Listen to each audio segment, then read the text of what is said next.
Hello students, welcome to Science and Tech series with Dr. Vivek Rana. Hope all of you are doing well.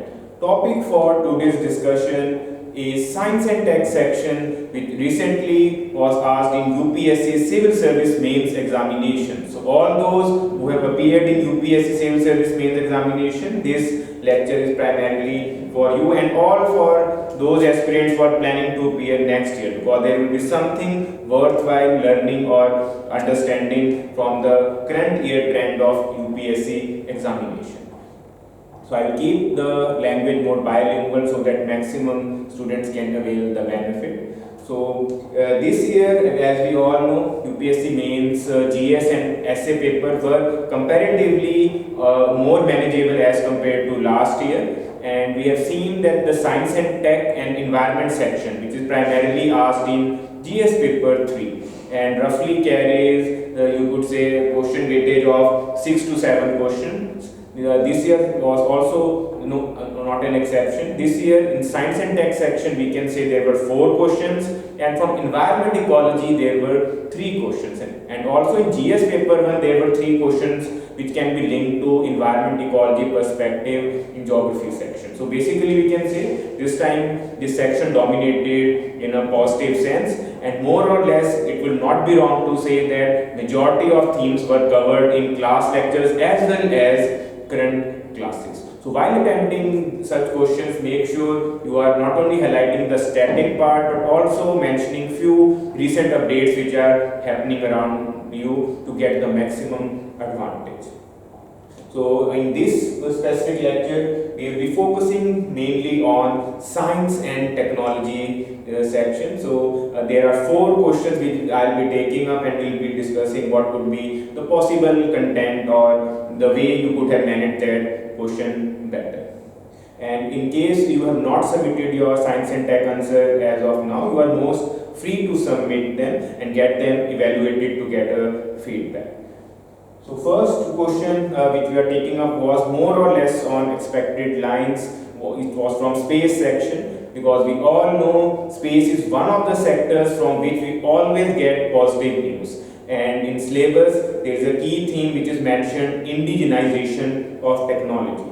So the first question was mainly related to that. I will be reading the question and then we will be decoding. So question goes like this. It said that what is the main task of India's third moon mission which could not be achieved in its earlier mission? So this is the first part of question. Also they mentioned list the countries that have achieved this task, introduce the subsystems in the spacecraft launch, and explain the role of virtual launch control center at Vikram Sarabhai Space Center which contributed to successful launch from Shah. So basically it was a lengthy question, 15 marker. You have to answer it in 250 words. So basically you should be clear that mainly the first set of questions are of 15 marks and they carry weightage of 15 marks, and you have to answer them within the prescribed word limit of 250 words. So we all know the Chandrayaan success is a big story. It made India the 4th nation to successfully achieve that you could say lander rover mission, and India became the first ever country to reach the south pole of the moon. So in the basic introduction in the first part, they are mainly asking that what was the main uncharted territory which remained unfulfilled in Chandrayaan 2 Odyssey. Because we have seen the Chandrayaan 1 was a major success milestone for India. It confirmed presence of water, it discovered large lunar caves which would act as potential human settlements, it detected, you could say, titanium, and confirmed presence of calcium as well. But it was Chandrayaan 2 which was trying to do something undoable. It was attempting a soft landing on south pole of the moon, because we have seen that countries like Israel had attempted south pole of the moon but it couldn't achieve success, and even in the Chandrayaan 3 background we have seen that Russia's Luna famed you could say lander was attempting a soft landing but it also failed. So basically the key word which they want to hear in this question is the soft landing technology, and more specifically the south pole of the moon which remains hidden, because we have seen the near side far side concept as well. So basically the first part more or less all the UPSC aspirants would have successfully managed. You just had to glorify and mention the technological demonstration significance of this theme, because roughly it caters to the broad objective of syllabus, indigenization of technology. So the key theme that any technology which West is now demonstrating and claiming itself to be space power, now India is in its quest to demonstrate all those technologies with precision, at the same time with economics involved, because our Chandrayaan 3 mission roughly costed just over 600 crores, which is mind-boggling, because it's one of the most economical lander rover mission to be launched, and it fulfilled its desired task of covering the theme within the specified one lunar day, which roughly translates to Earth. So make sure I'm just highlighting the theme. You don't have to waste so many words on the first part of the question. The key themes would be the technology demonstration, indigenization, the first country to achieve the undoable of reaching the South Pole, and more specifically the successful launch of lander rover mission, because India didn't have the basic technology at that time to achieve that milestone, but so now they have developed their expertise. Coming to the second part, which was the factual part for a surprise, they have just asked to list the countries. But when you are just listing countries, make sure it is with little more factually correct information, which we had discussed in our current affairs classes as well. That it was none other than Russia's Luna 2, which conquered the lunar surface. So we have to mention Luna 2 specifically. Then in USA, we know Apollo 11 was a game changer, because it was the first ever manned mission on lunar surface, and NASA stamped its authority over space missions. And then the third was China's. We know the Chang'e series going on, and to be precise, Chang'e 4 was their first ever rover mission, which had U2, named U2, which achieved their milestone before India. So basically, if you could mention these three countries, or at least mention a couple of specific names which were used, like Apollo, Luna, or Chang'e, then the second part of the question is dealt quite well. In the third part, they have asked you about the components or subsystems. We all know there was a rocket propulsion system which was LBM M3 M4, which is nothing but the launch vehicle Mark 3 mission. You can say it's GSLV Mark 3, which has a cryogenic engine, which gives a distinct advantage of carrying almost 5 tons of, you could say, payloads. And so apart from that, the propulsion system, the key words they wanted to hear was the Vikram lander, which is tribute to Vikram Sarabhai, and our rover, which is named Pratyaan. And if you feel that you want to highlight this question more precisely in terms of payload, there was no harm in giving a symbolic reference through a flow chart or a diagram, the major payloads the lander and rover are carrying, because we know the technical names like CHES, ILSA, and you could say the spectroscope and spectrometer tentatively named aspects. They could also have been highlighted, but since it's a mainstay, the examiner is not going to too carried away if you have not mentioned the exact payloads, even the basic components mentioned and the key objectives which we're trying to achieve. Just like we have seen, they have already confirmed the plans of sulfur, that would have done the justice. And apart from that, they wanted to hear about Vikram Sarabhai's, you could say, virtual launch control center. So basically that center is nothing but provides the continuous data as well as visual, so that we could for better coordination as well as for safety purposes. So basically they have long plethora of experiments through which they had tried and tested this lander and rover mission. In case of any exigencies, a virtual control center provides a second backup. So you can say for controlling coordination facilities and for giving real-time data step by step. We all visualize those visuals which made audience take a step back, and it promoted scientific temper as well. So basically the larger perspective was to promote scientific temper, to involve national integration. So that basically as well as the coordination step was achieved by the designated center. So I hope in these 250 words there was plenty of content which would have easily been calculated or ordinated as per the question expectation. And if you have mentioned or attempted at least the 3 parts qualitatively, you will get a fair amount of marks in this question. So this was a, you could say, fair bit of attemptable question, and there is no harm if some of the students are saying that they did quite well in this particular question. Coming to question number 2. It says, introduce the concept of artificial intelligence, full stop. How does AI help clinical diagnosis? Question mark. Do you perceive any threat to privacy of individual in use of AI in healthcare? Question mark. So it was a 10 marker question and word limit was 150 words. More or less, this is a conventional pattern which they ask year after year. It has been a consistent trend. So there are no you could say surprises in the word limit or the marks section question of the theme.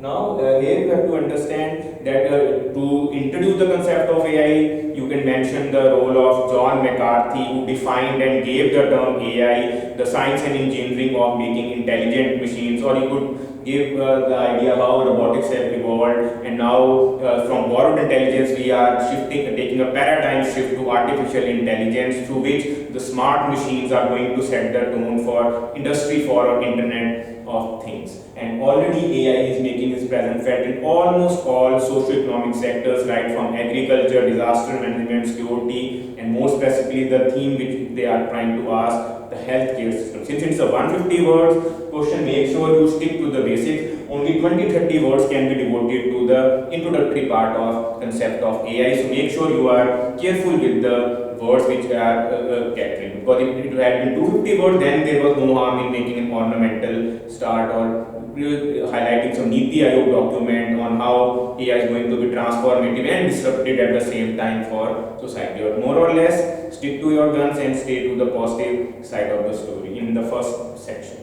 In the second part, now they are trying to ask you about the role of AI in the medical or healthcare sector. Now this thing we have covered and we have given as it is this question in all the class batches. So all those students who have already attempted this question, they were quite convinced that they didn't have much problem in attempting this. In case you have not attempted that answer writing question in class lecture, probably mine would have taken few seconds to reorganize your answer, because currently AI is not only helping in diagnosis, it is also contributing to drug discovery, it is also contributing to cutting edge research and development in healthcare system, it is helping in maintaining systematic, you could say, records of patients, and also it is contributing to vaccine research, and more precisely in the current phase it is also going to dominate the uncharted territory of robotic surgery. We have seen how Da Vinci robot is performing robotic surgeries, and AI integration is going to be quite transformative. Even ChatGPT, which is dominating headlines for in domain of generative AI,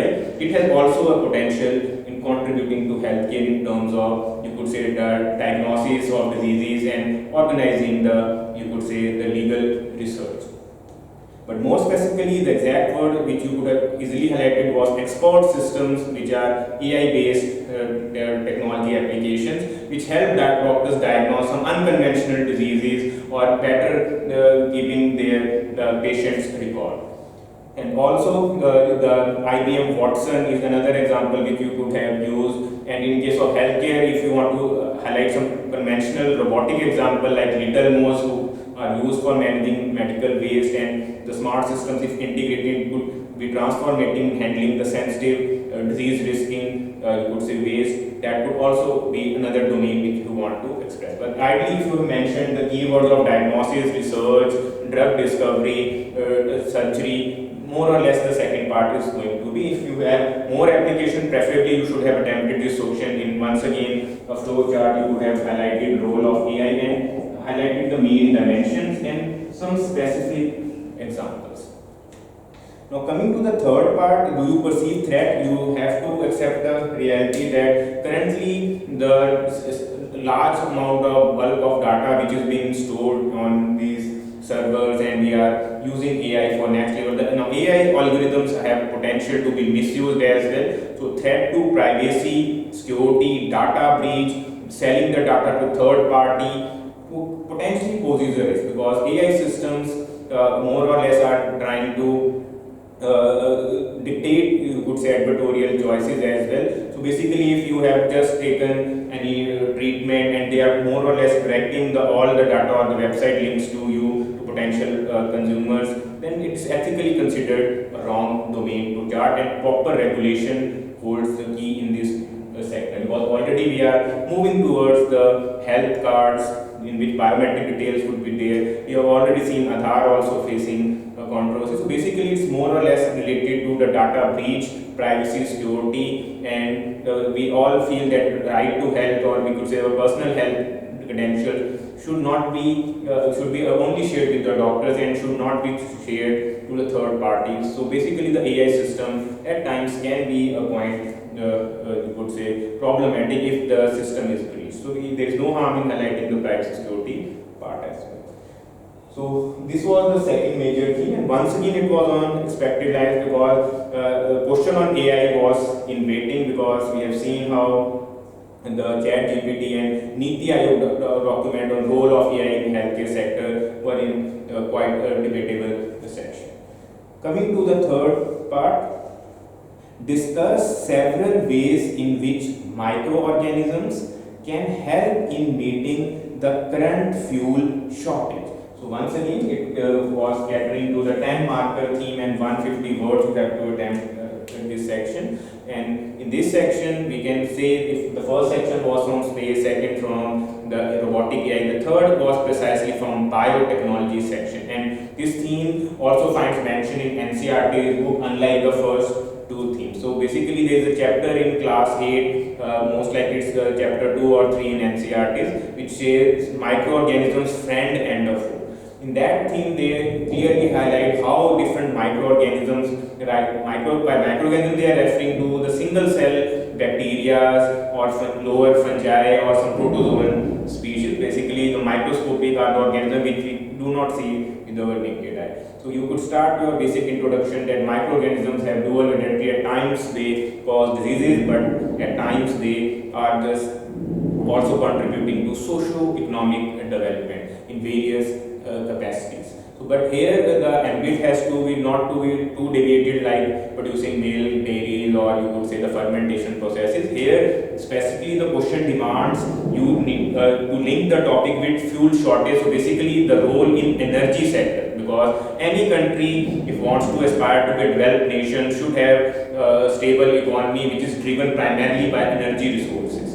Now India is moving to the renewable phase, so we have to link this topic to mainly the energy sector. So first and basic application which you could have quoted was none other than the production of the biogas. We all know the methane gas is the main constituent part of biogas, and in most of the rural areas we are carrying out this anaerobic fermentation with the help of microorganisms, and this clean form of energy is being generated. So basically the biogas formation could have been highlighted. The second key theme which you could have highlighted was the generation of the ethanol, because we have already launched the Global Biofuel Alliance, and E20 is the buzzword to ethanol blending 20%. So biodiesel and bioethanol are once again being produced by microorganisms. We are using crops and using their facilities to scale up the production.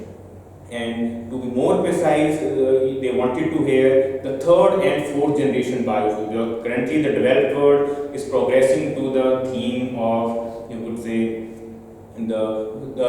advanced biofuels. And in third and fourth biofuels, biotech is modifying microorganisms specifically to boost and scale up the production to meet the growing energy demands. And also the biofuel cell, or you could say microbial electrolyte cell, these are some emerging science and tech themes. If you have covered them, then it could have made answer little more different from rest of the other. Otherwise, more or less students might, almost all the students must have mentioned the role of bioethanol, biodiesel, biogas, biofermentation. And also if you want to manage the oil spill and other themes, there is a potent to tool called oil zapper, which once again are modified GM microorganisms which help in cleaning up the management of the oils and the conventional fuels. And also the existing fossil fuel manufacturers are being made more precise and more advanced by using these specific bacteria in the manufacture process. So overall, this was once again a 150 word questions. If you have highlighted 3 or 4 dimensions, more or less examiner would be quite convinced that you have done justice. So basically you have to link this theme with environment and the energy, you could say security. If you have able to do justice and how the small microorganisms could be a game changer, this here are the new story. So basically India is already trying to present itself as a major player in the biofuel manufacture, and this theme was more along spectrum because we have already seen in previous years question on International Solar Alliance, Green Grid Initiative already been asked. So this was the turn of, you could say, the biofuels. Coming to the final question in science and tech section, it was once again a lengthy question and comparatively manageable one because we all see that emerging technology of e-vehicle is going to be transformative and the fossil fuel is going to be story of the past because India has already announced its, you could say, net zero targets of by net 2070, and Panchamrit pledges by Prime Minister at Glasgow Summit clearly had set the tone for a faster adoption of the e-vehicle technology. The question was more or less on the positive side of e-vehicles. The adoption of e-vehicle is rapidly growing worldwide. How do e-vehicles contribute to reducing carbon emissions, and what are the key benefits they offer compared to traditional combustion engine vehicles? So it was 250 word question catering to 15 marks.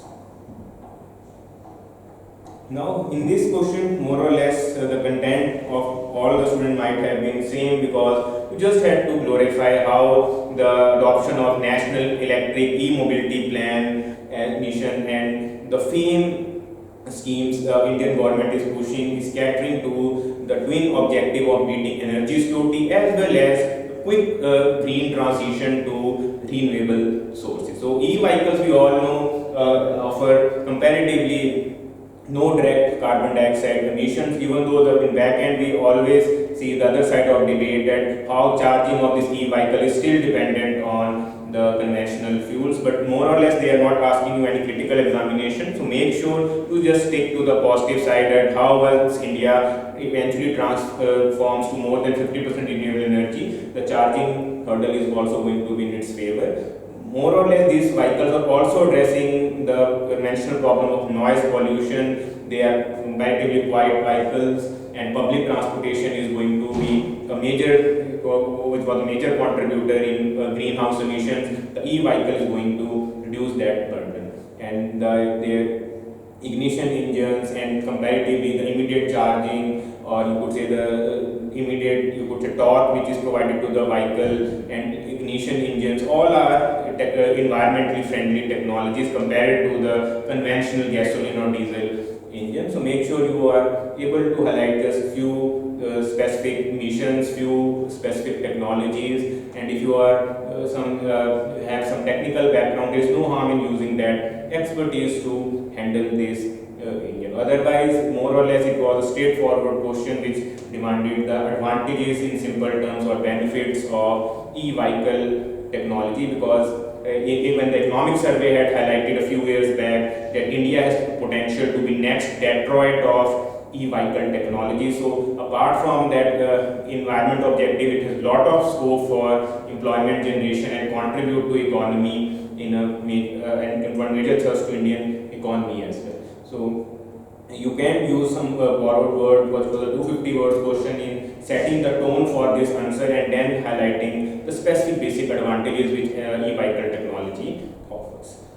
So overall we can say in GS paper 3 this section was quite rewarding one. These all 4 questions were in zone of an even an average, you could say, civil service aspirant, and the people who have been devoting so many years to this preparation, they would have done full justice and got their rewards as well.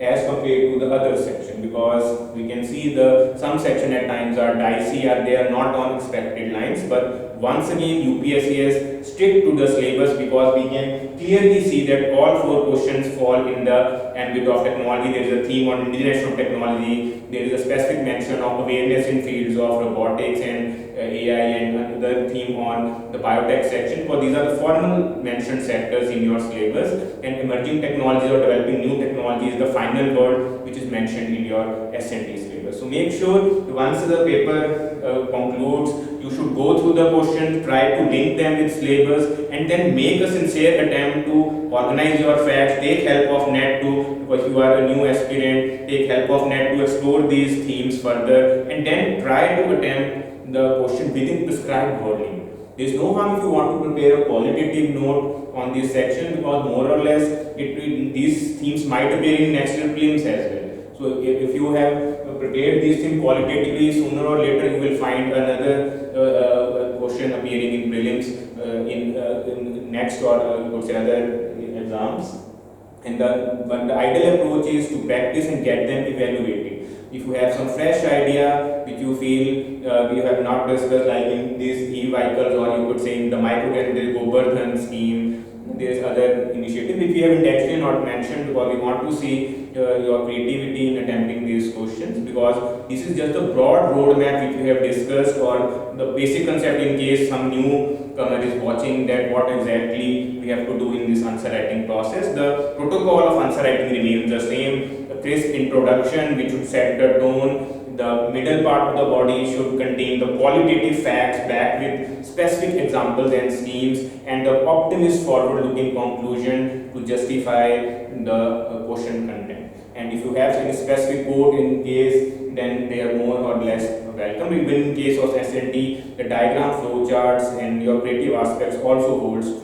Even if you are not too clear with ornamental words, it's quite acceptable, because eventually it's the content and clarity of thought that matters in answer writing. So make sure you use the best use of such opportunities. In case of any specific query, feel free to connect. We are there to entertain all your genuine queries. So I hope by now you have started your answer writing practice, and if case you haven't, this is the right moment. Start with the UPSC Mains 2023 paper. Pick any section of your choice and try attempting them, and you will see progressing closer to your dream goal of cracking this coveted examination. So thank you very much. I hope this session was useful one. Have a nice day.